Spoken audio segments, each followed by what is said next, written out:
Shalom, sahabat Kristus yang dikasihi Tuhan. Senang kembali dalam renungan di setiap hari Kamis bersama dengan saya.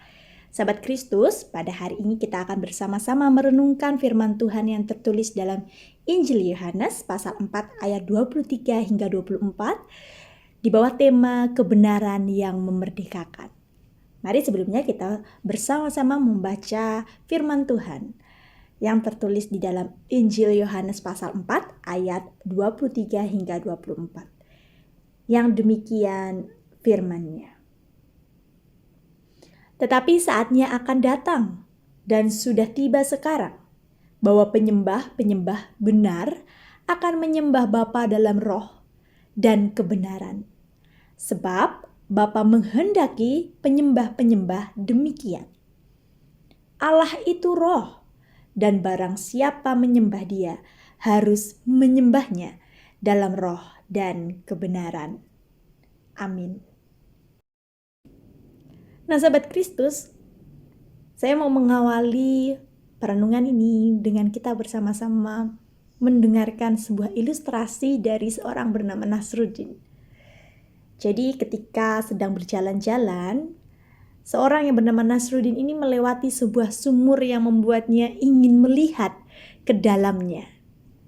Nah, ketika itu hari sedang menuju malam. Waktu Nasruddin menatap air dalam sumur itu, ia melihat ada bulan di sana. Pikir Nasruddin, aku harus menyelamatkan bulan. Jika tidak, ia tidak akan pernah beranjak dan bulan puasa tidak akan pernah berakhir. Akhirnya ia kemudian mengambil seutas tali dan kemudian ia pun berteriak, "Pegang kuat-kuat ya, terus bersinar."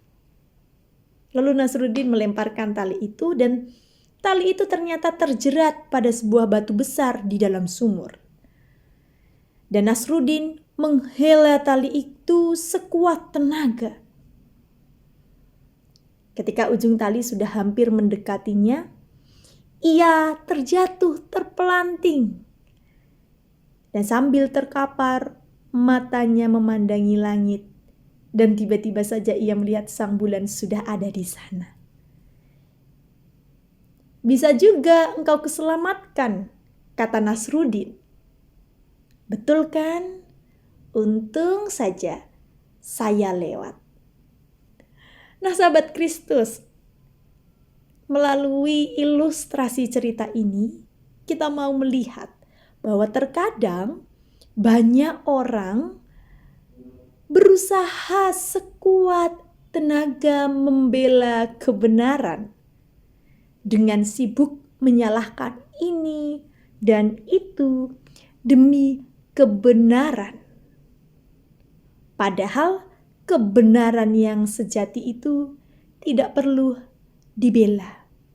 Ia akan bersinar terang tepat pada waktunya. Kepada orang Samaria yang kebenaran itu milik warisan dari kelompok agamanya, Yesus berkata,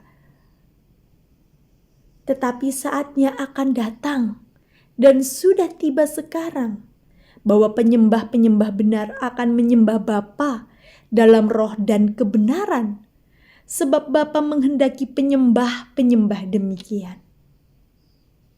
Dan kepada orang-orang Yahudi yang sangat bangga dengan kebenaran Taurat dan keyakinan akan keturunan Abraham, Tuhan Yesus berkata,